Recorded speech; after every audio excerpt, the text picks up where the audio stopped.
Hello and good afternoon to USITT hosting a conversation for no more 10 out of 12's. My name is Christine Troscher and I'm the Director of Education and Training for USITT. Thank you to the panel for being here today. Thank you for the registrants for streaming in today, whether on YouTube or Facebook. Today for questions, we're going to probably take most of the questions at the end. We're going to fit them in if we can, and then just type your questions into chat, whether you're on YouTube or Facebook, and we'll throw them up on the screen so everybody can see them, and we'll get to them at the end of today's conversation. I want to introduce you to today's moderator, Kirsten Fitzgerald. Welcome, Kirsten. I'll let you take the conversation, introduce yourself and your panel. Thank you so much. I'm thrilled to be here. I'm a Chicago-based actor and also the artistic director at a Red Orchid Theater. And I, in both of those capacities, as an actor, certainly have worked on Chicago stages of all sizes, including stages such as our own, a Red Orchid and Goodman, Steppenwolf, Victory Gardens, Prop, Remy Bumpo, and of course the much missed Defiant Theater.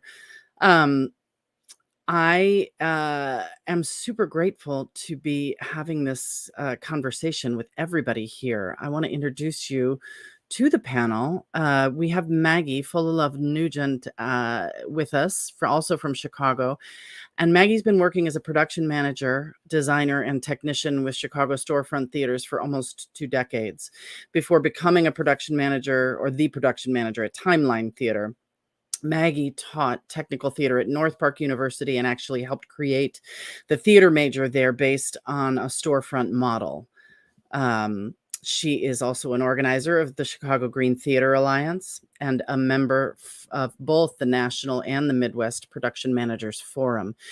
Recently, Maggie helped form For the Group, which is a Chicago BIMPOC theater network, which is a nonprofit focused on uplifting the work of theater practitioners from historically marginalized communities, promoting better hiring practices and anti-racist education in the theater industry. Thank you for being with us, Maggie. We also have Ralph Pena with us, and Ralph is a director and the artistic director of Ma Yi Theater Company in New York. His work has been seen on the stages of the Public Theater, Long Wharf Theater, Laguna Playhouse, Victory Gardens, La Mama, etc., the Children's Theater Company, Vineyard, and among others.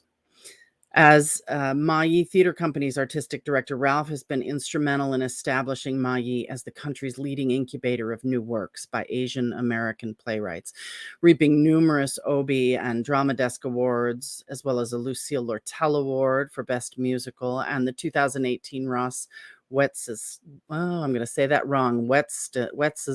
Obie Award. In response to the pandemic, the company actually has forged new ground by introducing the community to Ma Yi Studios and their new digital platform. Welcome, Ralph. Good to see you and nice to meet you. Chris Banks is a production manager and has been working in theater professionally since 1983. He joined Mosaic Theater Company in 2017 and has mounted 21 live productions there before being shut down by the pandemic in March, as we all are so familiar with. He is grateful for a lifetime of doing what he loves and loves best, the opportunity to open the door for the next generation of theater makers. Thank you for being with us, Chris. And Sarah Claire Corporandi is a founding member and a co-producing artistic director of Detroit Public Theater. She has previously served in positions at Barrington Stage Company, New York Stage and Film, and Pig Iron Theater Company. Along with her work at DPT, she has also served as the managing director, or serves currently as the managing director of Chautauqua Theater Company, where she's been co-leader through 2 artistic leadership transitions. Sarah has also taught at the University of Kentucky, Wayne State University, and Savannah College of Art and Design. Welcome to all of you, and thank you to all of you who are tuning in to this panel. I also want to thank actually the No More 10 out of 12's working group, as well as USITT for hosting this today. All of you, I am incredibly grateful for your curiosity about and commitment to making the art of live theater, as well as the artists and technicians who do it. I think that is essential.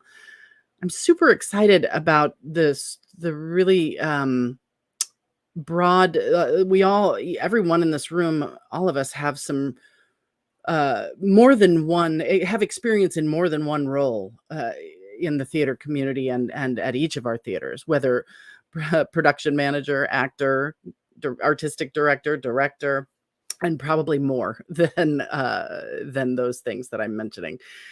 So I'm excited to hear from one of our from all of those, how that affects tech schedules and the process.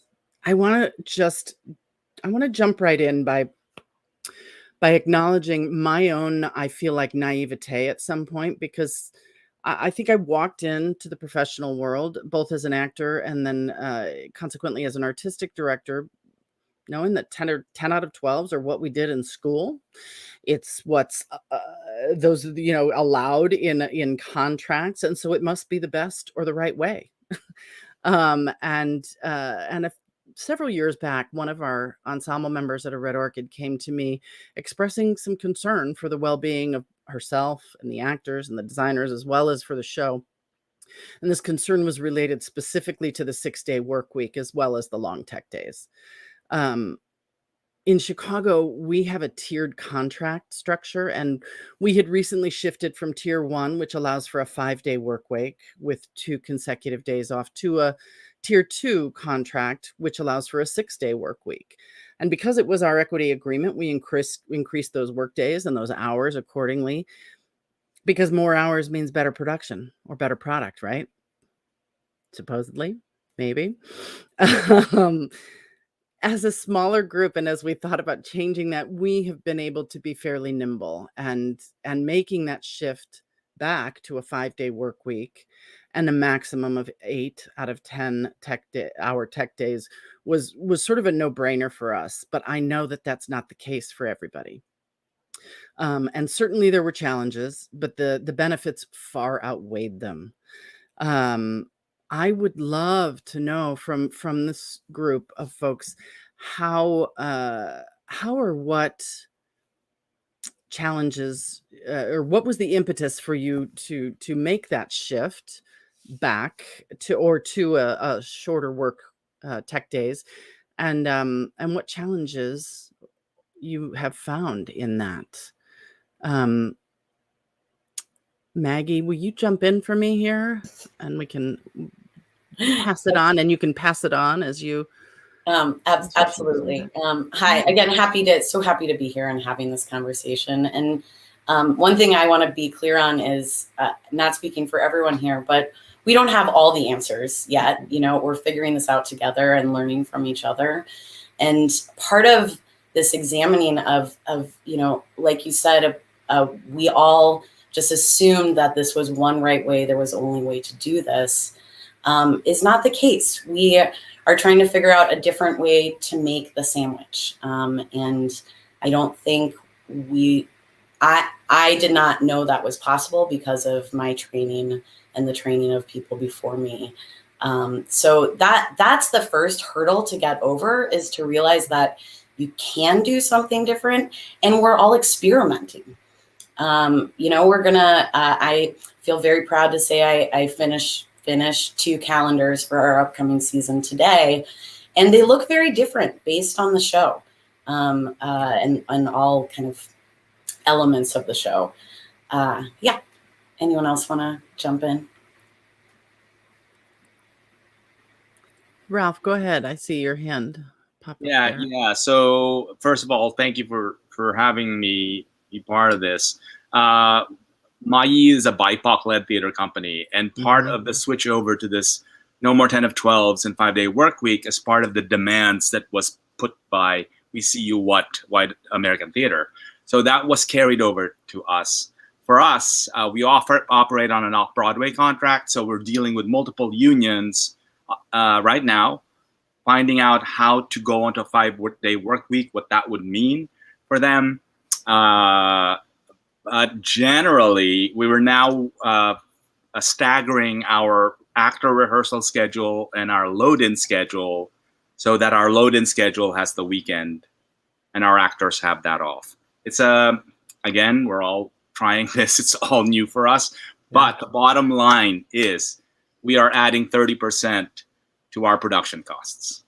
And that is the big, that's the big ante up for us, as well as many of the off-Broadway theaters in New York. We're all figuring out that that's the cost for doing this, including the COVID mitigation efforts that equity and all the unions are requiring.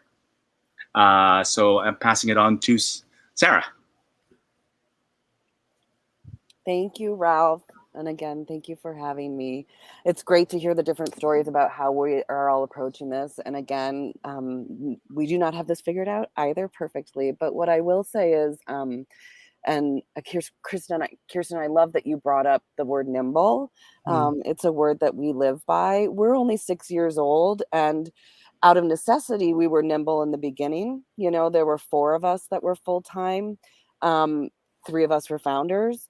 We were all moms, and it was all women at the company at the time. And in Detroit, it's not a big enough theater community yet. It's a rich theater community, but not a big enough community that can support people working full time as artists in the industry. And so immediately every show that we do, we look at the company and say, what are the needs? Do we need to rehearse during the day? Do we need to rehearse during the night? Do we need to have weekends off? And because that was a priority from the beginning, and I know I'm making it sound easy, it's just our culture. We always go back to the mission when we make these decisions. They flow from those sorts of things. And we personally can't be inclusive when we're doing 10 out of 12s and 6-day work weeks. There are people that are really unable to do that. And so we are lucky that that at this moment in time, we just built this into who we were at the beginning. And I love that this is a group of smaller theaters, because I think our nimbality, I don't think that's a word, but I've been using it over and over and over again this summer. I think our nimbality is like our biggest strength, and that there's a real opportunity for these smaller theaters to lead the industry and show that it really can be done. And yep, it's going to take some monetary investment in some ways, but the ripple effects of making that decision and leading with that, I think, is going to be so powerful. And so and sometimes it does cost more. I can say that in the beginning, for the first 5 years, we were producing in a union house as a brand new company. And so hours and stuff, we didn't do it perfectly. But right now we're transitioning into our own new space, and we get to set the rules, and we get to set the standard of like, what is equitable and what is the right way to work. And I can tell you that at Chautauqua right now, because of COVID, we had to restructure our season, I think, as everyone has had to, and everything's smaller and smaller budgets. But we have taken this time to really reflect on what the smaller company, what the quieter time can do for us, and what we can see and watch and change based on that. And so I'm in it right now at Chautauqua, and I can just share that we have been learning so much about trying to change the schedules. But we can't change it in a night.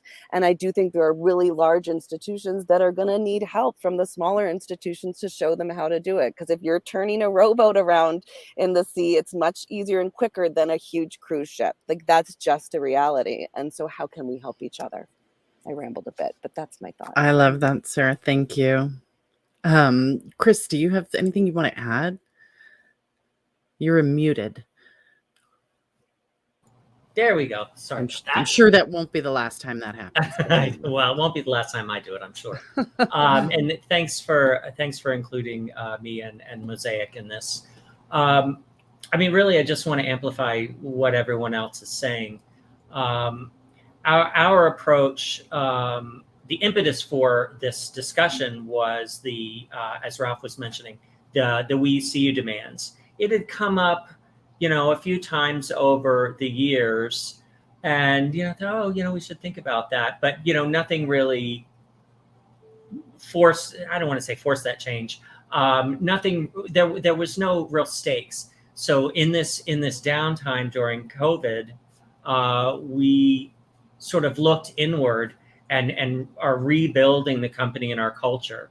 The way I see it, it's about, it feels to me like the demands, if you distill them way down, it's about giving artists agency over their own experience and their own life. So we thought about the 5-day work week versus the 6-day work week, and we thought, well, there are people in our community who need the flexibility of a 6-day week. So maybe the hours are in the morning on Tuesdays and in the evenings, and shorter days and spread out over, or maybe it's better to just have 5, have it be more regimented, more predictable. What we've decided to do is leave that up to the individual companies. So much like when you vote on whether you want an hour and a half or an hour for a dinner break, we've decided to use that approach with regard to the 5 or 6-day work week. We are going to get rid of the 10 out of 12s. And the way that I see that is, I mean, maybe some of the other production managers will sort of resonate with this. To me, it's not really any different than, oh gosh, tech is falling over Labor Day weekend. How are we going to, adjust the schedule? I think Maggie mentioned, how her calendars from show to show are necessarily looking really different. And I think that's the right approach. Not being so regimented into the idea that this is the right way and all these other ways are the wrong way.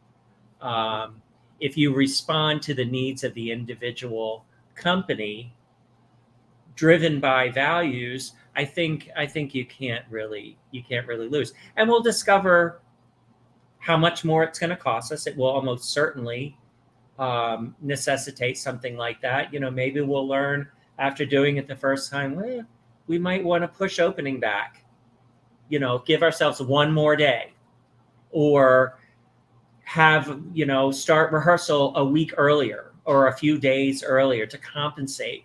But giving ourselves the permission and the flexibility, I think is going to work out really well for everyone. I'm not super concerned about the technical process. That's just a problem to solve like any other problem that we have putting shows up.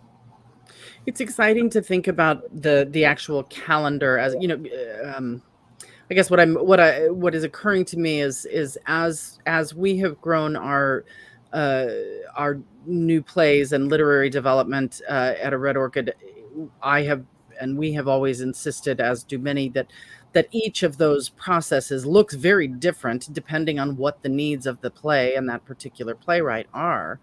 And there's no reason we can't apply that to the calendar of any show as well. And I think I find it really exciting to be hearing that from more than one or two people. The other thing that came up, which I'm really excited about, and one of the things that I am most grateful for in this shift, is that with the attention on and shifts towards a more humane and manageable rehearsal process, it insists and that we be more intentional in identifying how our mission and how our core values are reflected, not just in the production and the choice of material, but in every step of the process in making that production.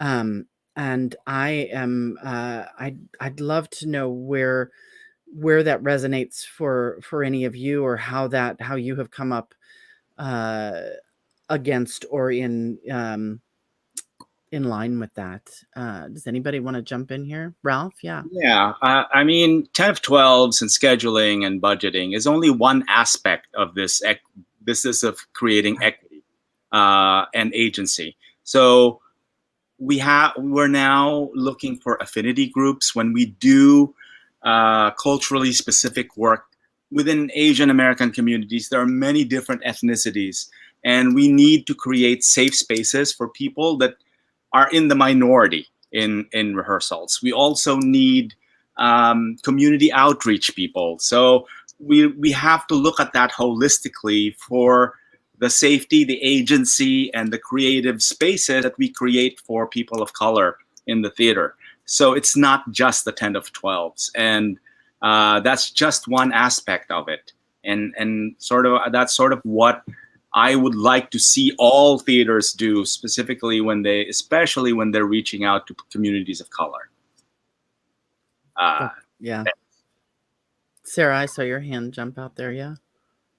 Yeah, just echo what Ralph was saying, that it's not a directive, it's a collaboration. And so I think everyone is saying that on from little to big, and about giving more agency in the room, and how much better it is when we're listening to each other and adjusting. The work is better and the artists are better taken care of, and you can see it, you can feel it in the room, and then that ripples out into our communities. And so it's a culture shift that goes beyond the 10 out of 12 workday. Totally agree. Yeah, Chris? Yeah, I mean, sort of following on what both Ralph and Sarah were mentioning, being driven by the values of the company. Our approach has been to try to be as holistic as possible and be open and transparent, and really look at every single way we approach how we've always worked. You create a budget and you have, X amount for, projections, X amount for lights, X amount for set props, projections, whatever it is. And that's always been the way. You hire designers and you tell them, here's your budget, here are your numbers, go off and do what you do. Whereas now we're creating a budget, and we have suggestions of how we think those numbers should be applied.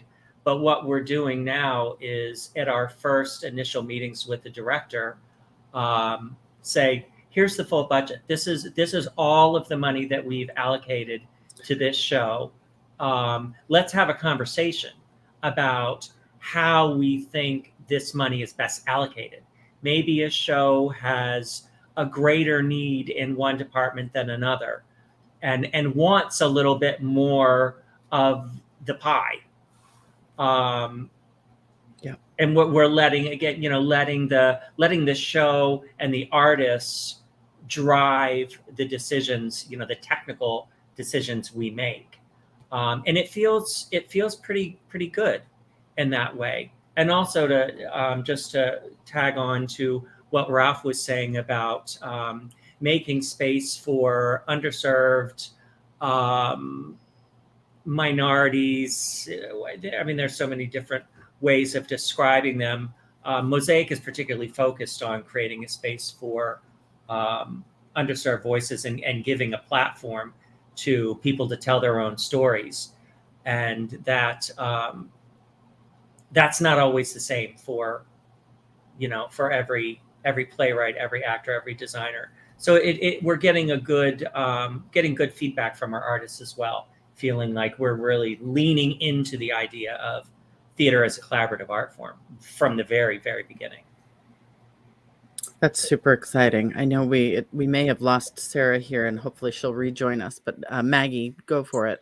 Yeah, Chris, I love that transparency that you're working with your budget and the conversations and collaborations there. I mean, that's one of the things I think, making these changes is about trusting each other, and within our different departments, both as a full staff in the artistic team and the production team, just as practitioners as a whole, I'm giving those voices, making sure those voices are in every room.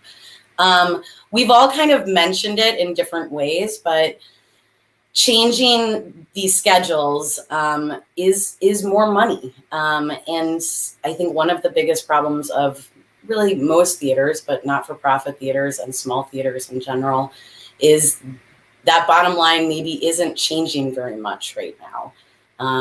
There's a lot of different ways that we all have revenue contributed or earned, but that line is hard to push higher. So figuring out how you're reallocating budget lines, kind of like Chris was saying, not always going with the same amount of money into this department's expenses. And an exercise I did for myself this year is a little mind blowing. I took the budget I had inherited 5 years ago, and I reorganized it just in columns and rows, but specifically rows where originally the materials budgets were at the top of my spreadsheet, and the people came later. And that's like talking about the values, right? So where are we placing our values? Is it in the stuff, or is it in the people? And then I'll say a little bit about the Chicago Green Theater Alliance and other alliances and environmental groups throughout the states, figuring out how we can share resources on the stuff, so that we can all focus more on support and paying our people and figuring out what that pay equity means. That's awesome. I love all of. I just would like to amplify all of that. Particularly the transparency piece and the sharing of resources as strategy and benefits, not challenges. That they are as we started to work to rethink our the way that we budgeted for materials specifically and or labor for costumes, we sat down with a couple of designers and said, we want to grow this, but we'd love to know how, is it at one point I decided to grow the materials piece of the budget with the knowledge that could be used all for materials, or it could be, a chunk of that could be used for labor. And most of the designers certainly were grateful initially, but ultimately said, I think because we want to believe that we can do it all ourselves, we might not be the ones that bring that extra labor in. So if we can actually mark that as labor, and you can help us ensure that support is there, that would be better. And so that's just having the conversations is key, because it might change. It might change again 10 years from now, what the needs are. Chris, I see your hand up. Yeah. Yeah. Talking about the costs, the first 3 years, for me at Mosaic, we were doing 8 shows a season, back to back, big shows for us, for sure. And part of this change, and the sort of silver lining of the shutdown is, in addition to the looking at the We See You demands and thinking about it that way, it was also about re-examining our own capacity and how much we could actually do, and getting away from the white supremacist model of perfection and more is better. Do more with less. Take on more, bigger.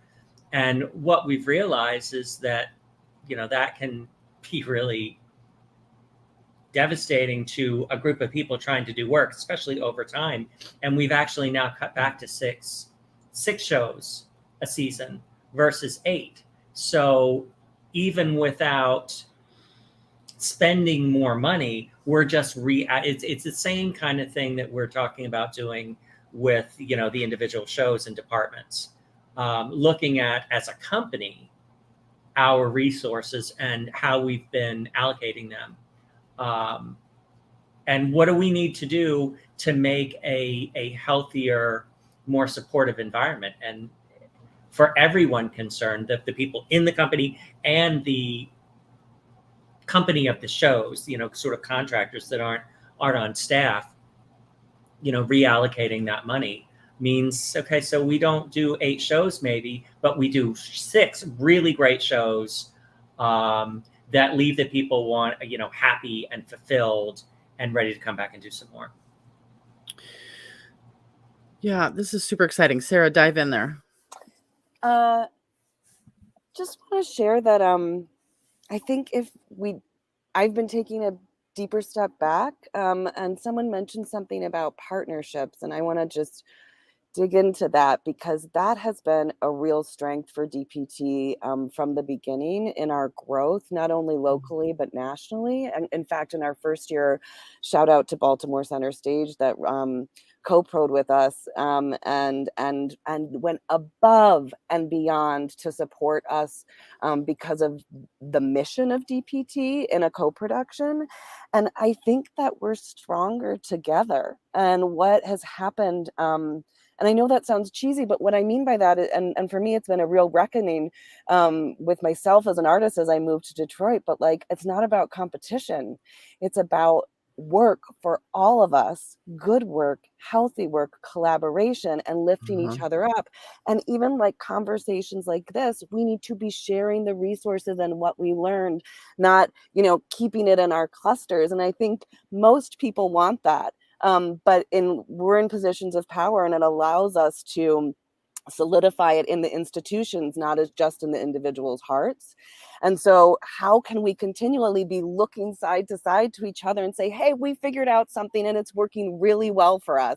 Who else wants to hear about it and know how it's happening? And not just like, we got it, here we go. But if this is going to help the whole industry, how do we share it with each other?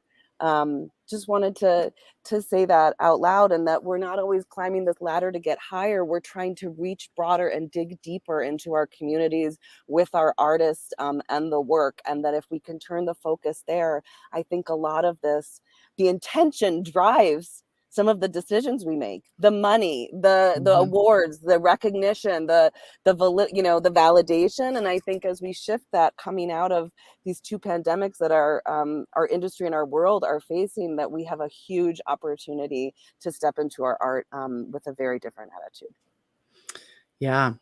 I want to, one of the things that's come up in relation to all of this is capacity and how we can be honest about that. And we've already started to address some of that, but certainly the desire to, I'd love to talk a little more about where you find the desire to make these changes butting up against capacity, because money is the obvious place, certainly that is capacity wise, it butts up against, but and we've talked a little about encouraging and empowering, agency and transparency about capacity, but capacity from both the producer and the artist is, I think, necessary in that conversation. So from the beginning, making it, ensuring that we're creating a room, or that the culture is that an artist, even if we get into the middle of something and find that like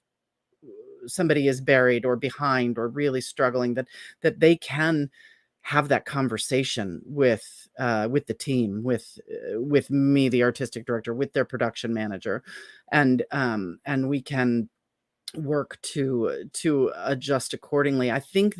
I believe that is possible without sacrificing artistic vision or settling. I think actually it often, those conversations lead to more resources in the room, because we're putting more brains and people in that conversation. But I'd love to hear from any of you about that and how we can work to, balance is the wrong word, but to allow both aspiration and our current capacities to coexist as we implement better practices.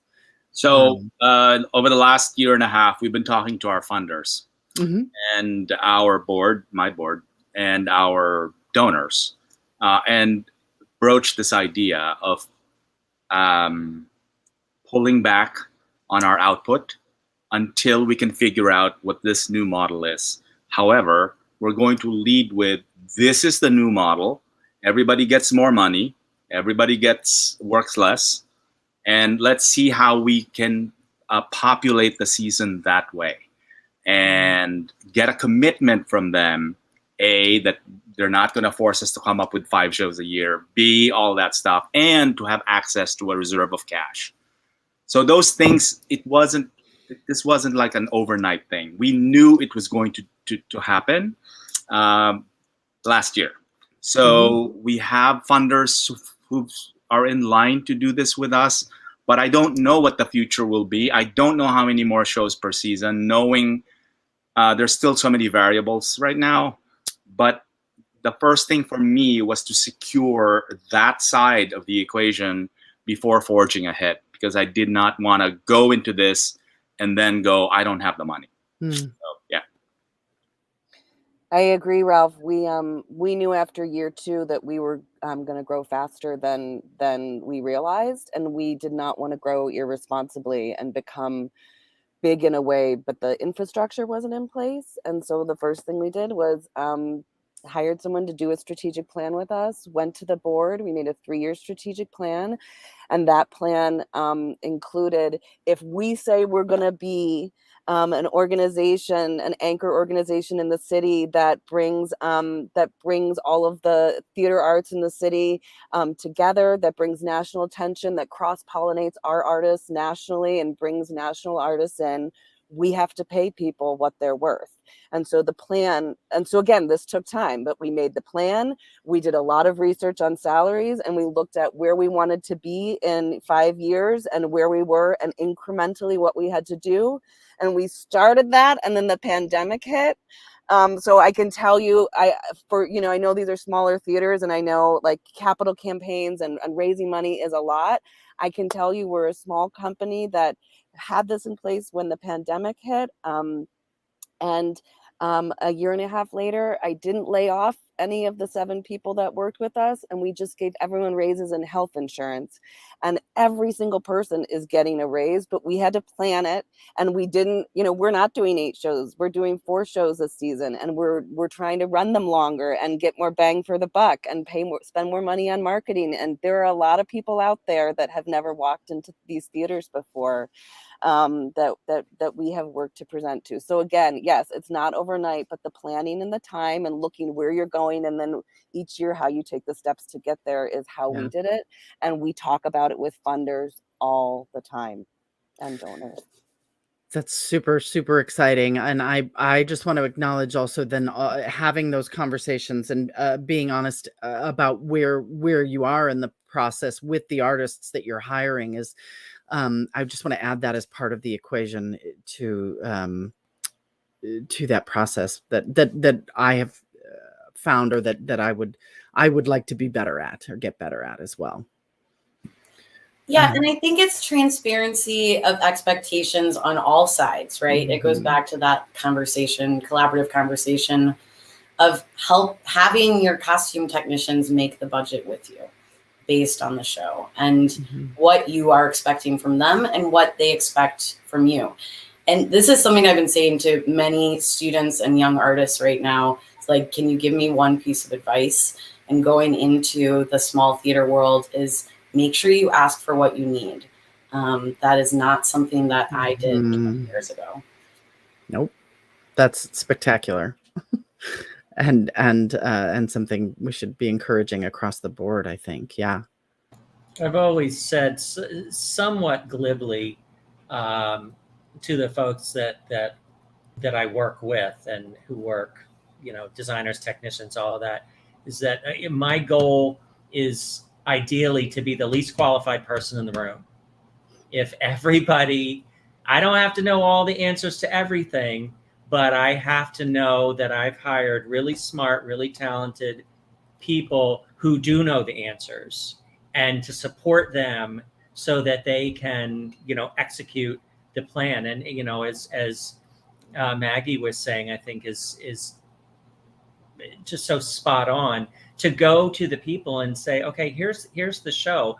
I'm not a costume designer, so I'm depending on you to tell me what you think you're gonna need, and I'm gonna go with that. I'm gonna base the rest of my plan on what the experts are telling me to do. It's like, with COVID, follow the science. It's not super complicated. If you build a company, a culture based on transparency and trust, everybody feels so much better, has so much more agency in their own work, that the rest just comes. The stress is so diminished when everybody really has a seat at the table. I don't have to be responsible for coming up with the absolute right answer all the time. I'm not qualified to do that. I don't, it's too hard to do in an environment that is collaborative by design. It just stands to reason that everybody needs to have the same seat at the table. Yeah. Chris, I think. Go ahead. I think that, thank you for bringing up transparency again, everyone. I think for some strange reason, the way I was brought up, like money and budgets seem like they were secretive, or like if and something changed, and having everyone at the table and also letting everyone know, hey, we're up against this thing that we're trying to solve in management that's having a ripple effect. We want you to know about it. It helps everyone in the group to know those things, because sometimes they'll have great ideas, or other times it just helps them understand all of the problems we're facing. So transparency that's been a really great lesson for me. All of this speaks to something that that Regina brings up in terms of changing just the calendar and the budget.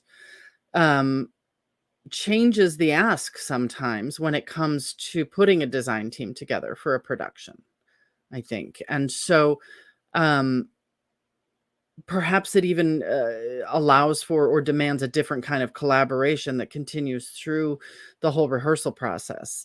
And I'd love to, I think we've already started touching on that a little bit. I'd love to know what that sparks thought-wise for you all. Anybody? Yeah, Maggie?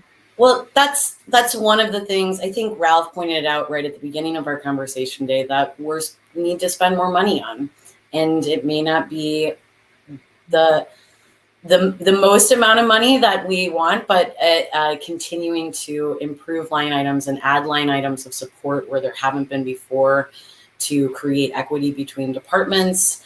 I think in a lot of small theaters, this is no secret, the scenic department has had more support than the costume and props department, right? Mm-hmm. And that's a very different thing that we're asking of our designers. So I'm kind of starting to think about the hours that we're asking designers to put in, whatever those expectations and responsibilities are, and see what that adds up to. Because right now, pretty much across the board, designers are paid a fee for a task, and it is not necessarily the hours that we all think it is, depending on the support that's there.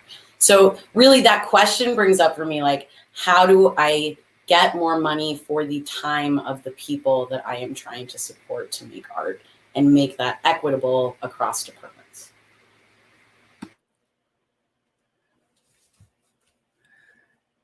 And does making that, Maggie, this is a question related to that, does making that equitable across, because there was a time when when we did and still do base designer fees on, like all of the designers on any given production make the same fee, because they are all as important as the next one.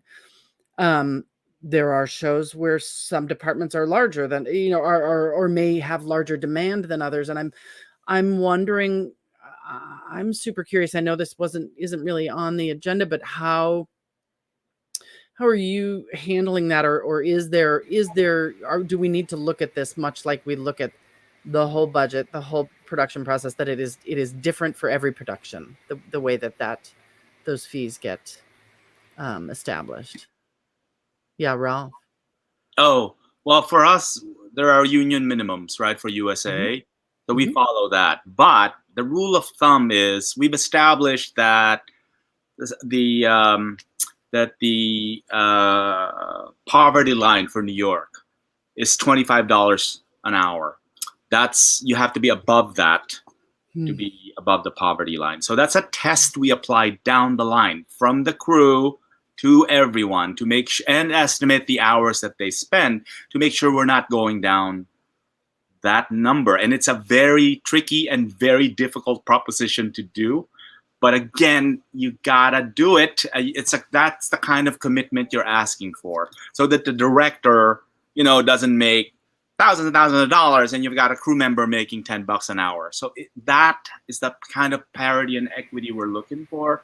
Designers are obviously, they work more than the tech week, right? So you have to understand what that means and quantify it in some way, so you have a benchmark for how people are paid. That's how we do it. Yeah, and that is, yes, that is beautiful, Ralph. And I think this is such a new thing for some people to move away from. Well, we've got $500, we have $1,000 for every designer, like to just all of a sudden jump to what minimum wage would be and starting to figure out those hours. So that is a first step, which can be done starting now or going back to former designers and technicians who are maybe not paid hourly. Say, like, do you have tracking of your hour? Like, could you help us understand how much time you have been putting in so that we can have those numbers to take to fundraisers, admin department, like whatever. So we can have proof that it's not the age-old argument of like, well, we should pay them more because we don't pay anyone enough, like, look, let's talk about this like a business. And again, we're not going to get there immediately, but it's just starting that measurement process is going to go far and continue to inspire, the future. Yeah, and acknowledging, thank you, Maggie, for acknowledging too that we're not going to get there in one step. That it is hard sometimes to balance the urgency with which I feel like we need to make these changes with the reality of our capacity, and I think that's true for everyone. I think everybody has touched on that here. One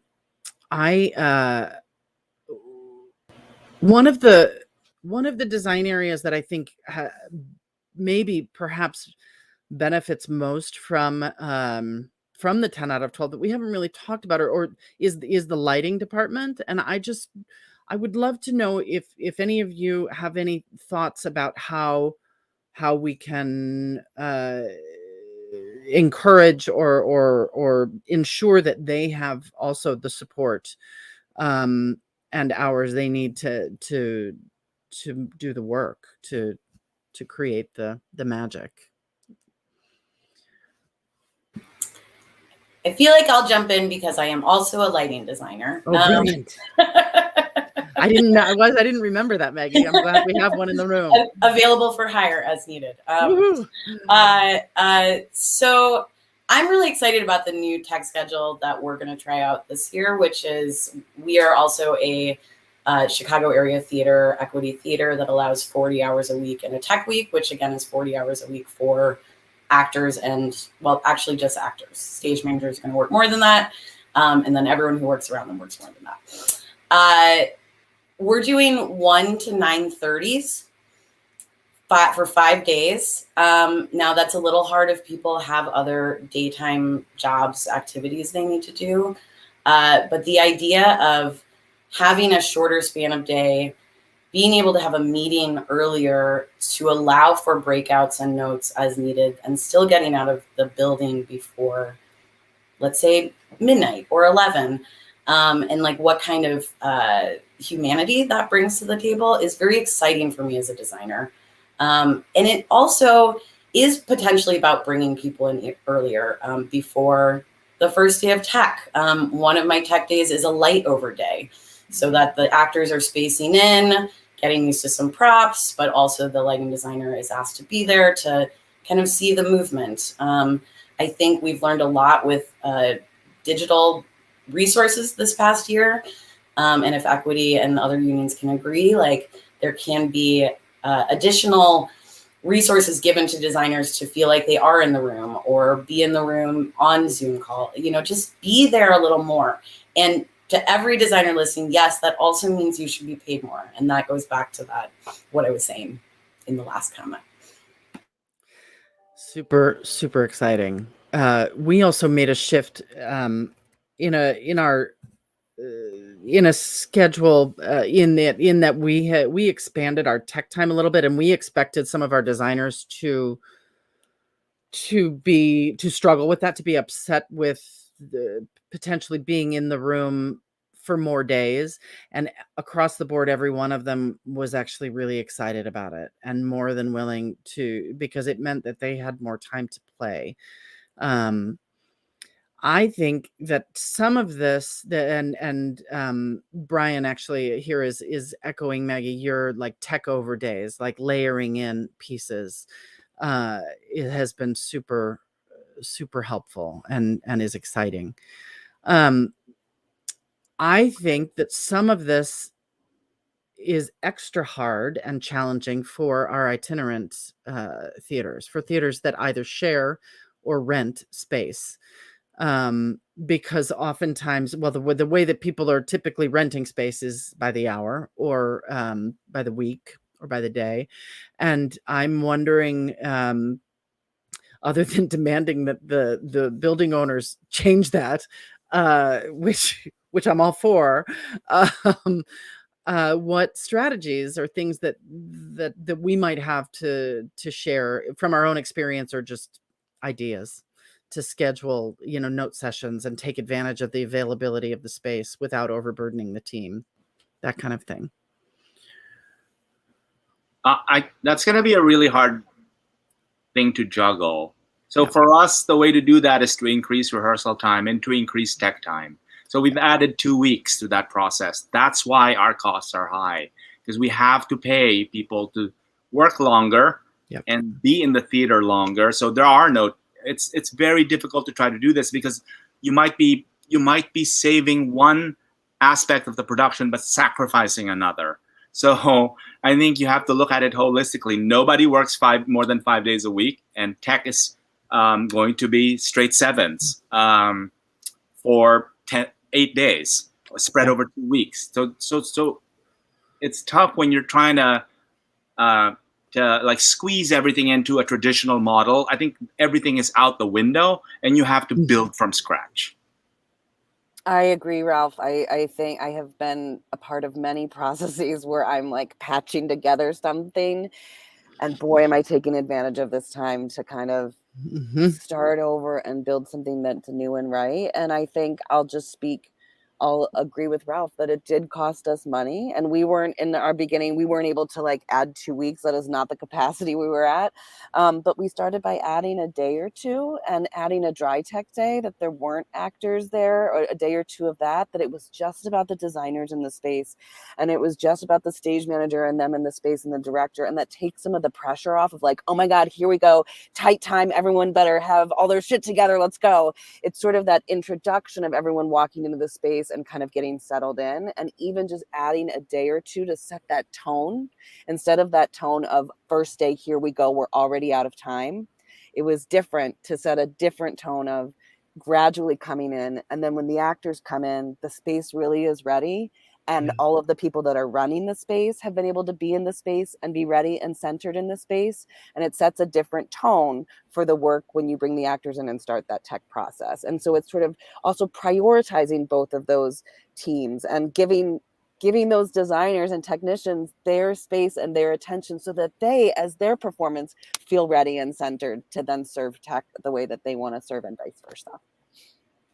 That's awesome. This has to really happen way earlier too. In the season planning process, we have to be talking about the fact that we don't have 10 out of 2, that the calendar is going to look different, because we have made a value-based decision that this is now how we're going to work. And that has to be considered when we're talking about, well, we're not going to do that 9-person musical. We don't have the capacity for that. It's not going to work in an SPT 6 34-hour-a-week rehearsal contract. And to I don't want to say force ourselves, but to own the implications of the decisions that we make in season planning, and not to fall on what I feel is a traditional sort of struggle between artistic and production that we'll just dig deep. Production will figure it out. We're just going to work harder and get it done. And, as production people, we do, because that's what we do. I mean, I am a proud graduate of the old school. Yeah. We don't have a TD because we're renters in a space as well. So, all of those things have to be understood by the people making the decisions. And again, this is an opportunity for transparency and collaboration to really take center stage. And it just flows from the very beginning of the conversation. And, like everybody's saying, it's a work in progress. I don't know how it's going to work. I have high hopes, but it's going to be a moving target for every show. And that's I think part of the excitement, knowing that everybody is in it together and we're going to figure out a new right way. Feels really good. Yeah, I'm sorry, you've all heard of crews walking out of productions recently because of those hours imposed on crew. So even though they might have just improved the rehearsal schedules, they're still asking crew people to work 14 straight hours. And so that's not going to work. And I think something really important in the process of change, when we're changing models and then trying them, is that we're in the middle of it when we're trying it. We're not done, to make sure that the whole group understands we've made this, it's on paper, we've all had the meeting, we think it's going to work. And then as you're doing it, to create a culture where we can say, whoops, this isn't working. How do we need to pivot?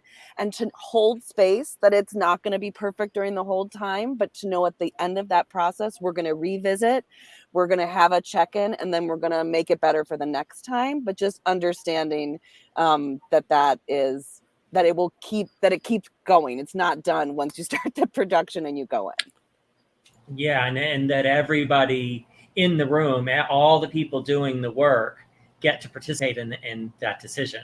If Maggie, you're the lighting designer and this is just really not working for you, or the poor scenic artists, I mean, God forbid we do what we've done for years and say, oh, well, the scenic can come in and paint overnight.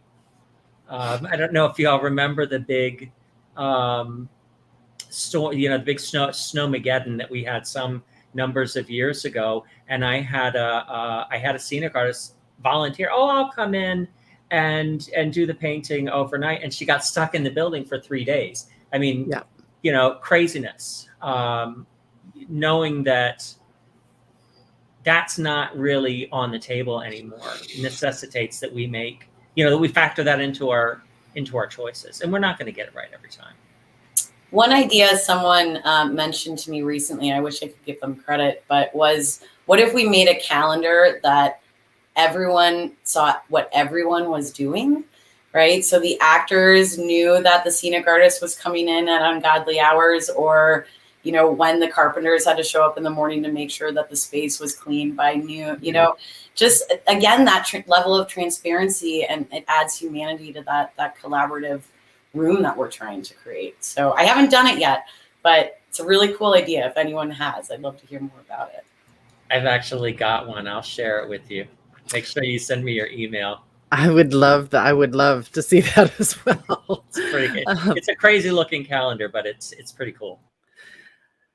I think actually even you guys are reminding me of a conversation I had actually with some board members. One of the initiatives we started a couple of years ago was inviting some of our board members to first rehearsals, and having them walk out. It surprised me, because we talk a lot about how hard the work is and how much we're working and how exciting it is. But I think for our board members to see a calendar like that, for our board members to walk out of our first rehearsal and go, after seeing design presentations, and go, I had no idea that had already been done. I thought you just started today. Was really a great discovery. for them, for us to understand that even though we thought we were communicating pretty clearly about capacity and the work and workload, not to everybody, not everybody was hearing or seeing that. Yeah, there's a difference between consumers of art and makers of art. And so often board members are consumers of art. Sure. And, patrons, and that's great. But to, again, back to transparency, really pulling back the curtain and letting everybody see how the sausage is made, I think just reaps vast benefit across the board. And it helps with fundraising. I know our board members have all said, oh, wow, we see how hard you guys have been working over this. I'm going to up my annual giving to support what you're trying to do. So it's a good place to be. It's a good place for the industry right now, I think. Yeah. And I want to acknowledge Lauren here has made a comment, and I can't see the bottom of it on my screen, but no one is safe when we're exhausting. And then people are using power tool, or when we're exhausted, using power tools or an aerial lift, as she mentions here. I also want to acknowledge, as an actor, how much I have appreciate the tech process, the slow down, the intentional slowing down and paying attention to the technical things. For me as an actor, allows me then, in the following week, I make a ton of discoveries during that tech week as an actor, and because I'm paying attention in a different way. And because we slow down slightly and we're going to do things by the numbers to layer these other pieces in. And it makes it better. It makes it better. And it makes, for the collaboration, to be more rich. It makes the show better, I think. So, I think your actors will also, I think, my experience has been love this this acknowledgement and transparency and generosity in time to ensure safety and good productions. Well, and Kirsten, that's a great reason to make the tech process intentional for each show. What does it need?